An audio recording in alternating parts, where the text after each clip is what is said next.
सीमा, तूने सुना पुष्पा के बेटे ने लव मैरिज कर ली है, वो भी घर में बिना किसी को कुछ बताए।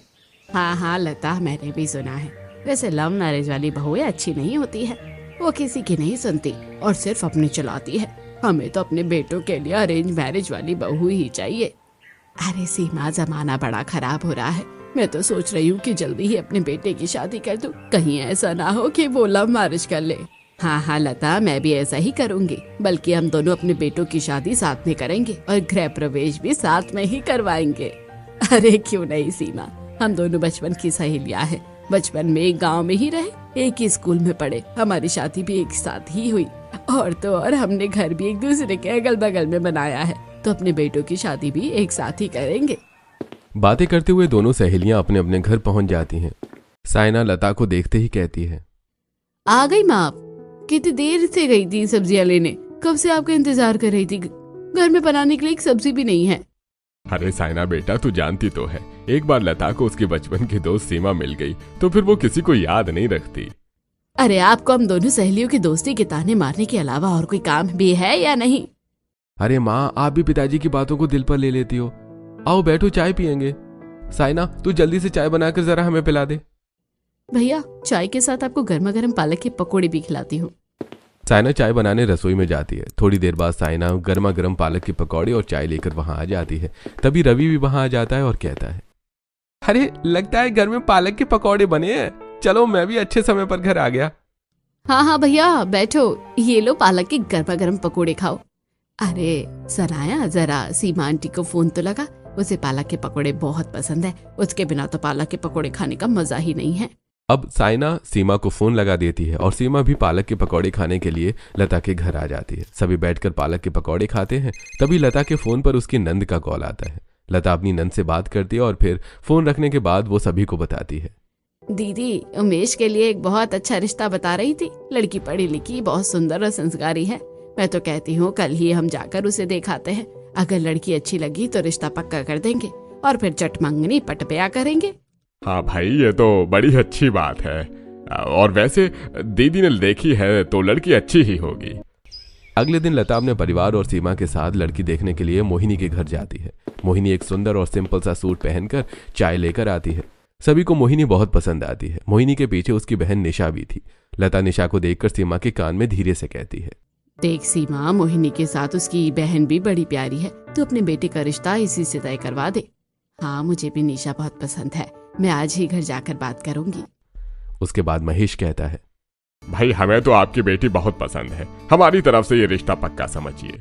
और इस तरह उमेश और मोहिनी का रिश्ता पक्का हो जाता है। वापस आने पर सीमा अपने घर वालों को मोहिनी और निशा के बारे में बताते हुए कहती है, मैं तो कहती हूँ कि हम मोहिनी के साथ साथ निशा को भी बहू बनाकर ले आते हैं। सीमा, तुम एक बार आकाश से भी बात कर लो। अगर उसे लड़की पसंद हो तो हमें भला क्या एतराज हो सकता है। खुशी, तू जल्दी से जाकर गर्मा गर्म कॉफी ले आ। भैया आते ही होंगे। मुझे तो लगता है कि भैया के रिश्ते की बात तय हो ही जाएगी। उमंग ऐसा ही कह रहा था कि तभी आकाश वहां आ जाता है। आकाश को देखकर उमंग कहता है, अरे आओ आओ भैया, आपके रिश्ते की ही बात चल रही थी। माँ ने आपके लिए लड़की पसंद कर ली है। हाँ बेटा, बस अब तू हाँ कह दे तो कल ही उस लड़की से तेरी शादी की बात पक्की कर देते हैं। आखिर अब घर में एक बहू आ ही जानी चाहिए। हाँ माँ, वो तो ठीक है, लेकिन मैं एक लड़की पसंद कर चुका हूँ। वो मेरे ही ऑफिस में काम करती है। वो बहुत अच्छी है। उसका नाम अनिका है। ये क्या कह रहा है बेटा? तू लव मैरिज करेगा? तुझे पता है ना कि मुझे लव मैरिज बिल्कुल पसंद नहीं है। लेकिन माँ, आप उसे एक बार मिल तो लो। वो बहुत अच्छी है, आप सबको बहुत अच्छी लगेगी। मैं ये सब कुछ बिल्कुल नहीं सुनना चाहती। मेरे घर में अगर बहू आएगी तो सिर्फ अरेंज मैरिज वाली। माँ, जमाना कहाँ से कहाँ निकल गया और अभी तक तुम वही पुरानी सोच लिए बैठी हो। अगर भैया किसी को पसंद करते हैं तो इसमें कोई बुराई नहीं है। और फिर आप एक बार उससे मिल तो लीजिए। तू चुप कर, लव मैरिज वाली बहू कभी मेरे घर नहीं आ सकती है और तू भी ये बात समझ ले। ऐसा कहकर सीमा गुस्से में अंदर चली जाती है। अगले दिन सीमा लता के घर जाती है और उससे सारी बात बताती है। ये सुनकर लता कहती है, अच्छा ही किया बहन तुमने। कुछ ही दिनों में उसके लव मैरिज का भूत उतर जाएगा। फिर तुम निशा से उसकी बात पक्की कर देना। ऐसे ही लव मैरिज वाली बात आई गई हो जाती है। कुछ ही दिनों बाद मोहिनी और उमेश की धूमधाम से शादी हो जाती है और मोहिनी दुल्हन बनकर उमेश के घर आ जाती है। लता गृह प्रवेश करवाते हुए मोहिनी से कहती है, आओ मोहिनी बहू, कलश गिरा के गृह प्रवेश करो। मोहिनी गृह प्रवेश करती है और फिर अपनी सास के पांव छूती है। तब लता सीमा की तरफ इशारा करते हुए कहती है, बहू ये भी तुम्हारी सास के समान है, इनकी भी पाँव छुओ। मोहिनी सीमा के पास आती है। सीमा उसे आशीर्वाद देती है। तभी अचानक सीमा के फोन पर खुशी का फोन आता है और खुशी घबरा कर कहती है, माँ जल्दी घर आओ, भैया लव मैरिज करके आ गए हैं। यह सुनकर जैसे सीमा के होश उड़ जाते हैं। सीमा लता के कान में सारी बातें बताती है और वो दोनों दौड़ते हुए सीमा के घर आते हैं। वो दरवाजे पर पहुंचकर देखती हैं कि आकाश शादी करके आ गया है। यह देखकर सीमा गुस्से से कहती है, तुझे कहा था ना कि मेरे घर लव मैरिज वाली बहू नहीं आएगी, उसके बाद भी तू शादी करके आ गया। अब निकल जा अपनी बीवी को यहाँ से लेकर, मेरे घर में तुम दोनों के लिए कोई जगह नहीं है। अरे भाग्यवान, क्यों तमाशा लगा रही हो? मोहल्ले वाले देखेंगे तो क्या कहेंगे? अब बेटे ने शादी कर ही ली है तो उसे अंदर आने दो। भाई साहब ठीक कह रहे हैं, जो हो गया सो हो गया, जाने दो। खुशी बेटा जाओ जल्दी से आरती की थाली लेकर आओ और अपनी भाभी का गृह प्रवेश करवाओ। खुशी जल्दी से रसोई में जाती है और आरती की थाली और कलश लेकर आती है। वो नई बहू की आरती उतार कर कलश गिरवा कर गृह प्रवेश करवाती है। उसके बाद लता सीमा को समझाकर अपने घर चली जाती है। अगले दिन सुबह मोहिनी जल्दी उठती है और पूजा रूम में जाकर पूजा करती है और फिर अपने सास ससुर को प्रसाद देती है और लता से कहती है, माँ जी आज मेरी पहली रसोई की रस्म है, आप बता दीजिए कि खाने में क्या बनाना है, मैं आप सबके लिए खाना बना देती हूँ। अरे बहू, मुझे तेरी माँ ने बताया था कि तू बहुत अच्छा खाना बनाती है, तुझे जो पसंद है तू हम सब के लिए वही बना दे। मोहिनी रसोई में जाती है और सबसे पहले मीठे में खीर बनाती है। उसके बाद तड़के वाली दाल, चावल, मटर पनीर की सब्जी, मिक्स वेज की सूखी सब्जी, रायता और अंत में गर्मा गर्म रोटियां बनाकर सभी के लिए खाना लगा देती है। सभी लोग खाना खाकर तारीफ करते हुए कहते हैं, अरे वाह बहू, खाना तो तुमने बहुत ही अच्छा बनाया है, वही खाकर मजा आ गया। अरे क्यों नहीं बनाई, अरेंज मैरिज वाली बहू है, मैं उसे अपनी पसंद से ढूंढ कर लाई हूँ, पता नहीं सीमा की बहू क्या बनाकर खिला रही होगी। वहीं दूसरी तरफ सीमा के घर, माँ जी आज मेरी पहली रसोई है तो मैं रसोई में जाकर अपनी पसंद का खाना बना लेती हूँ। अपनी पसंद का खाना? तुझे खाना बनाना भी आता है? वैसे ठीक है, जरा मैं भी तो देखो तुझे क्या बनाना आता है, जा और बना ले खाना। अनिका रसोई में जाती और मन ही मन सोचती है, मुझे तो बहुत अच्छा खाना बनाना आता ही नहीं। ऐसा करती हूँ बर्गर, चाउमीन, मैकरोनी, नूडल्स और साथ में थोड़े दाल चावल बना देती हूँ और ऑनलाइन गुलाब जामुन ऑर्डर कर देती हूँ। ऐसा सोचकर अनिका सबसे पहले ऑनलाइन गुलाब जामुन ऑर्डर करती है, फिर चाउमीन, मैकरोनी, नूडल्स और बर्गर बनाती है, साथ में थोड़ी दाल चावल बनाती है और उसके बाद सभी को खाना लगाती है। खाना देखकर सीमा कहती है, तो ये खाना बनाया है तूने? दाल चावल के सिवा ये सारे खाने इंडियन खाने में तो है ही नहीं। माँ इतना अच्छा खाना तो बनाया है भाभी ने, ये सब तो मुझे और भैया को बहुत पसंद है। ऐसा कहकर सभी लोग खाना खाने लगते हैं। थोड़ी देर बाद अनिका के ससुर कहते हैं, अरे बहू, तुमने कुछ मीठा नहीं बनाया क्या? तभी डोरबेल बजती है। अनिका जल्दी से जाकर दरवाजा खोलती है। फिर वो डिलीवरी बॉय से गुलाब जामुन लेती है और रसोई में जाकर सर्व करके ले आती है और कहती है, पिताजी मुझे गुलाब जामुन बनाना नहीं आता था तो मैंने ऑनलाइन ऑर्डर कर दिया। वैसे जहाँ से मैंने मंगाया है वो बहुत अच्छा बनाते हैं, आप खाकर देखिए। ये देखकर सीमा का मुंह बन जाता है, लेकिन बाकी सभी लोग गुलाब जामुन खाते हैं और उन्हें वो पसंद भी आते हैं। शाम हो चुकी थी। लता अपनी बहू के कमरे में आती है और कहती है, मोहिनी बहू आज तेरी मुंह दिखाई की रस्म है, औरतें आती ही होंगी तो तू तैयार हो जा। हाँ हाँ माँ जी मैं अभी तैयार हो जाती हूँ। सास के जाने के बाद मोहिनी एक सुंदर साड़ी निकालती है और साड़ी में मैचिंग गोल्डन रंग का ब्रेसलेट पहनकर तैयार हो जाती है। वो हॉल में आती है। तब तक मुंह दिखाई के लिए औरतें आ चुकी होती हैं। सभी औरतें मोहिनी को देखकर कहती हैं, लता बहन तुम्हारी बहू तो सच में बहुत सुंदर है और बड़ी गुनी भी है। उसने कितनी अच्छी तरह साड़ी पहन रखी है, आजकल की बहुओं को तो साड़ी पहननी ही नहीं आती है। सभी औरतें मोहिनी की बहुत तारीफ करती हैं और लता अपनी बहू की तारीफ सुनकर खुश होती है। उसके बाद सभी औरतें सीमा के घर उसकी बहू की मुंह दिखाई में जाती हैं। सीमा सभी को बिठाती है और खुशी सभी के लिए चाय लेकर आती है। सभी औरतें चाय पीती हैं। तभी अनिका एक मॉडर्न सी साड़ी पहने बिना सिर पर पल्लू लिए वहां आती है। औरतें अनिका को देखकर एक दूसरे से बातें करने लगती हैं। देख रही हो मालती बहन, सीमा बहन की बहू लव मैरिज करके आई है और कितनी मॉडर्न है, सिर पर पल्ला तक नहीं ढका उसने। अरे बहन और तो और साड़ी देखो कैसे पहन रखी है, लव मैरिज करके आई है इसलिए ऐसी है, वरना संस्कारों का पता तो लता बहन की अरेंज मैरिज वाली बहू को देखकर पता चलता है। ऐसे ही एक हफ्ता और बीत जाता है। एक दिन साइना अपनी माँ से कहती है, माँ आज कॉलेज का लास्ट डे है इसलिए मैं रेडी होकर कॉलेज जा रही हूँ। ठीक है बेटा जा। साइना को अचानक कुछ याद आता है और वो अपनी भाभी के कमरे में जाती है और उनसे कहती है, भाभी आपने जो मुंह दिखाई में गोल्डन वॉच पहनी थी वो बहुत सुंदर लग रही थी, प्लीज मुझे दे दो ना, मैं कॉलेज पहन के जाऊंगी। ये घड़ी तो मैंने कितनी पसंद से खरीदी थी और बस 1-2 बार ही पहनी है, लेकिन ननद पहली बार मांग रही है तो देना पड़ेगा। अब वैसे तो ये घड़ी मैंने सिर्फ 1-2 बार ही पहनी है, लेकिन तुम्हें पसंद है तो तुम ले लो। ऐसा कहकर मोहिनी साइना को अपनी वॉच दे देती है। दूसरी तरफ खुशी अपने भाभी के कमरे में जाती है और कहती है, भाभी आज मेरे कॉलेज का लास्ट डे है तो मैं कॉलेज जा रही हूँ। दरअसल मुझे आपसे ये कहना है कि आपका गोल्डन ब्रेसलेट मुझे बहुत पसंद है, प्लीज वो मुझे पहनने के लिए दे दो ना। हाँ हाँ खुशी, तुम पहनो या मैं पहनूं, बात एक ही है। अगर तुम्हें इतना पसंद आया है तो तुम इसे रख लो।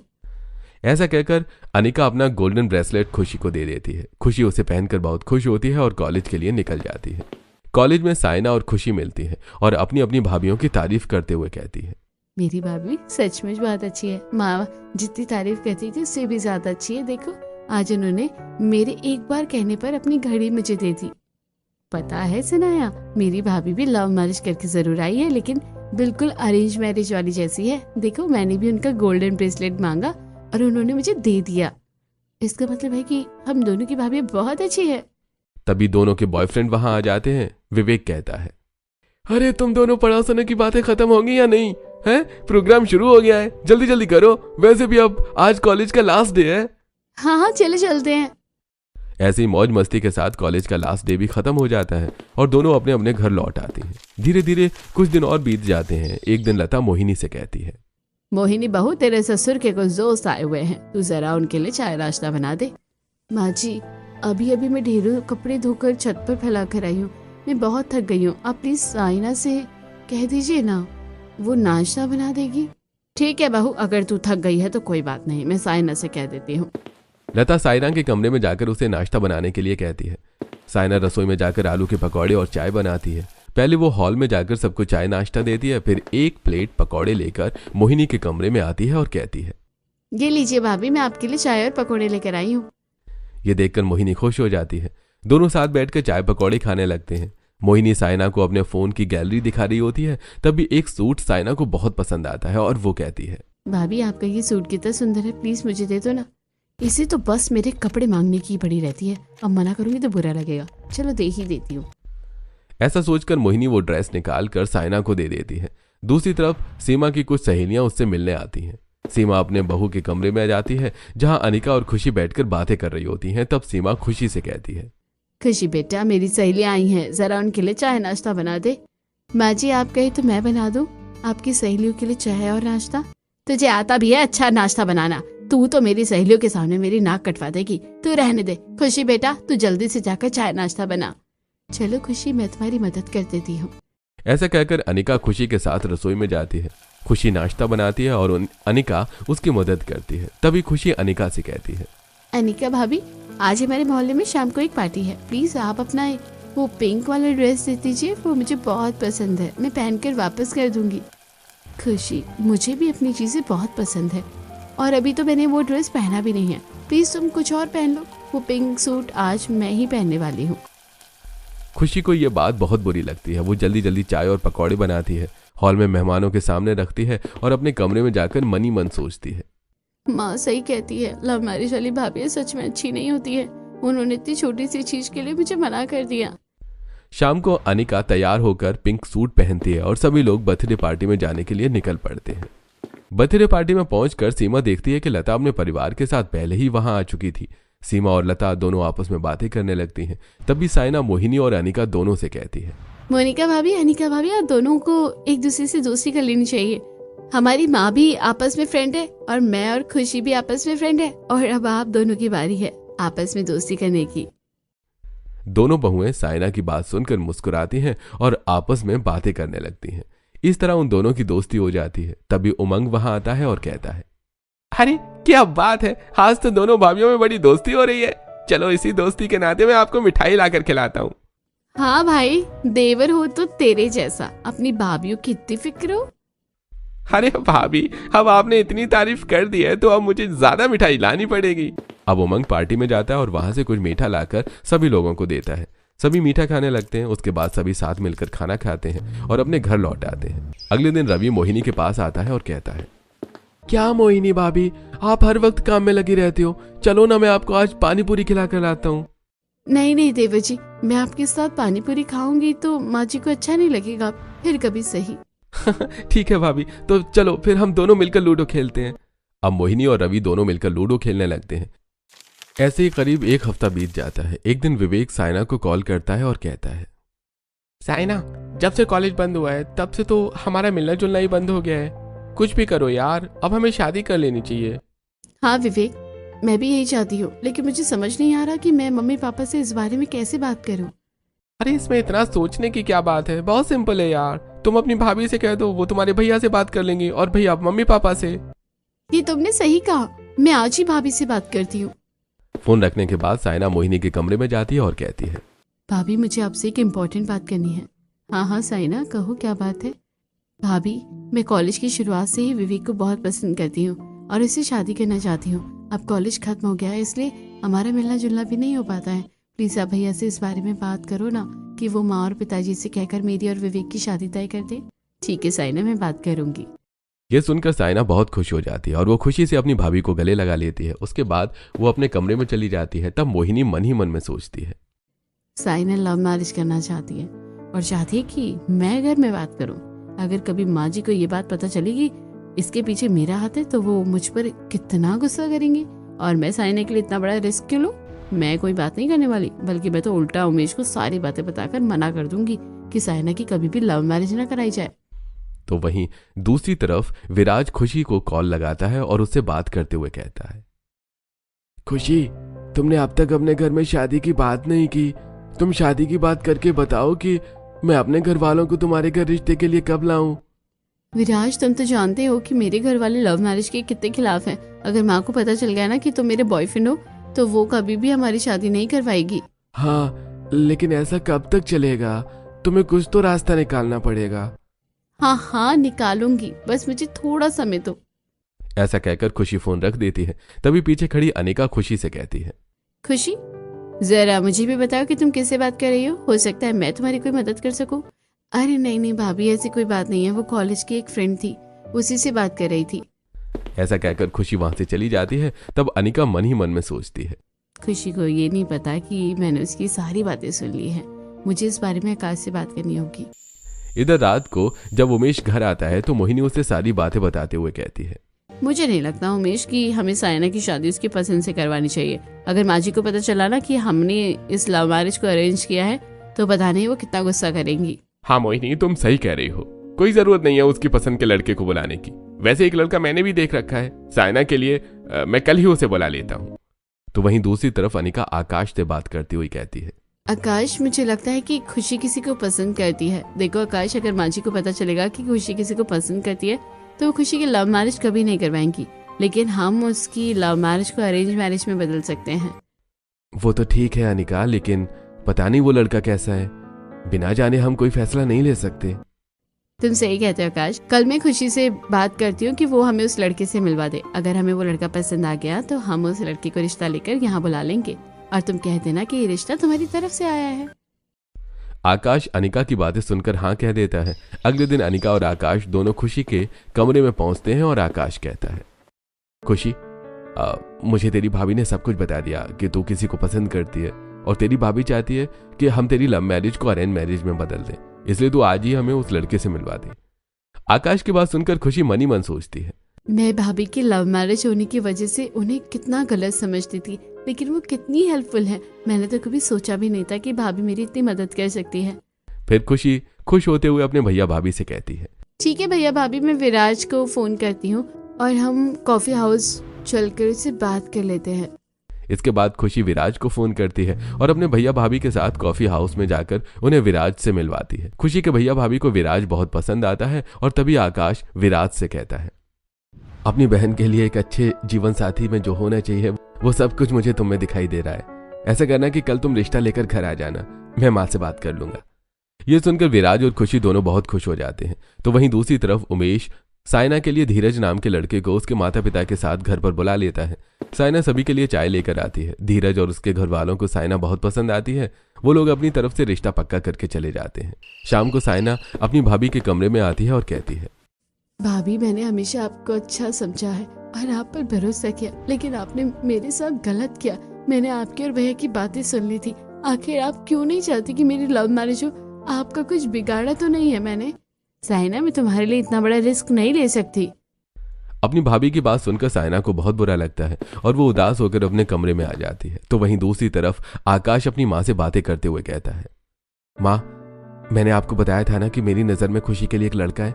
मैंने उन लोगों को बुला लिया है, थोड़ी देर में वो लोग आते होंगे। हाँ बेटा, ये तो बहुत अच्छी बात है। अगर लड़का अच्छा रहा तो हम आज ही खुशी की शादी पक्की कर देंगे। थोड़ी देर बाद विराज अपने घर वालों के साथ रिश्ता लेकर खुशी के घर आ जाता है। विराज और उसके घर वाले सीमा को बहुत पसंद आते हैं और इस तरह खुशी और विराज का रिश्ता पक्का हो जाता है। उन्हें जाने के बाद खुशी साइना को फोन करती है और खुश होते हुए सारी बातें बताती है और कहती है, पता है साइना, मुझे ऐसा लगता था कि मेरी भाभी लव मैरिज करके आई है इसलिए वो अच्छी नहीं हो सकती, लेकिन आज उन्होंने मेरे लिए जो किया है उससे मुझे विश्वास हो गया कि मेरी भाभी दुनिया की सबसे अच्छी भाभी है। ऐसा कहकर खुशी साइना को सारी बातें बता देती है। यह सुनकर साइना खुशी से बातें करते हुए कहती है, मैं ये बात समझ गई हूँ खुशी कि लव मैरिज या अरेंज मैरिज करने से कोई अच्छा या बुरा नहीं होता। बुरा इंसान अपनी सोच से होता है। आज मेरी भाभी ने मुझे बहुत निराश किया। मुझे खुद नहीं पता था कि आगे क्या होगा। शायद मेरा और विवेक का रिश्ता यहीं तक था। ऐसा कहते कहते साइना रोते हुए फोन रख देती है। तब खुशी अनिका के पास जाती है और सारी बातें बताकर कहती है, भाभी, हमें साइना के लिए कुछ न कुछ तो करना ही होगा। तुम चिंता मत करो खुशी, हम कोई ना कोई तरीका निकाल लेंगे। अगले दिन अनिका अपनी सास से कहती है, माँ जी, मुझे पार्लर जाना है, आज मेरा अपॉइंटमेंट है, तो मैं शाम तक आ जाऊंगी। ठीक है बहू, चली जा, लेकिन जब तक आप नहीं कहेंगे तब तक लता आंटी उसे परमिशन नहीं देगी। प्लीज आप अपनी सहेली से कहिए ना कि वो मोहिनी को भी मेरे साथ पार्लर भेज दे। अनिका की बात सुनकर सीमा मन ही मन सोचती है, कहने को तो मेरी बहू लव मैरिज करके आई है, लेकिन मुझसे बिना पूछे कहीं नहीं जाती, और पिछले कुछ दिनों में उसका व्यवहार बिल्कुल अरेंज मैरिज वाली बहू जैसा है। ऐसा करती हूँ, मैं लता को फोन करके बोल देती हूँ कि वो मोहिनी को अनिका बहू के साथ भेज दे। यही सोचकर सीमा लता को फोन करके मोहिनी को अनिका के साथ पार्लर भेजने के लिए कह देती है। अब अनिका अपनी स्कूटी से मोहिनी को लेकर पार्लर की तरफ निकल पड़ती है और रास्ते में स्कूटी चलाते समय मोहिनी अनिका से कहती है, thank you so much Anika, तुमने माँ जी से मुझे पार्लर लाने की परमिशन ले ली। मुझे भी मॉडर्न दिखने का, मॉडर्न कपड़े पहनने का और पार्लर जाने का बहुत शौक है। शायद तुम्हारे साथ रहकर मेरे ये शौक पूरे हो जाए। मोहिनी, जब तुम अपने बारे में ऐसा सोचती हो कि तुम्हारे शौक पूरे होने चाहिए, तो तुम्हें अपनी ननद के बारे में भी यही सोचना चाहिए था ना। तुम उसकी मदद कर देती और उसे उसका प्यार मिल जाता। तुमने उसके साथ अच्छा नहीं किया और यही बताने के लिए मैं तुम्हें अपने साथ लेकर आई थी। अनिका की बात सुनकर मोहिनी को अपनी गलती का एहसास होता है। फिर मोहिनी अनिका के साथ पार्लर जाती है और वापस आकर अपनी सास से कहती है, माँ जी, मैंने साइना के लिए एक बहुत अच्छा रिश्ता देखा है। कल मैंने उसे घर बुला लिया है, आप लोग कल उससे मिल लीजिए। लता भी मोहिनी की बात पर हाँ कह देती है और यह सुनकर साइना सब कुछ समझ जाती है और वो बहुत खुश होती है। रात को मोहिनी साइना से कहती है, मुझे माफ कर दे साइना, मैंने तुम्हारे मन को समझने की कोशिश नहीं की। कल तुम विवेक को रिश्ता लेकर घर बुला लो। यह सुनकर साइना बहुत खुश हो जाती है। अगले दिन विवेक अपने घर वालों को लेकर साइना के घर आता है। साइना के घर वालों को विवेक बहुत पसंद आता है और इस तरह विवेक और साइना का रिश्ता पक्का हो जाता है। और जल्दी ही मोहिनी और अनिका मिलकर साइना और खुशी की शादी उनके बॉयफ्रेंड से अरेंज मैरिज की तरह करवा देती हैं। और इस तरह मोहिनी और अनिका दोनों ही अपना जीवन अपने घर वालों, परिवार वालों के साथ खुशी खुशी गुजारने लगती है।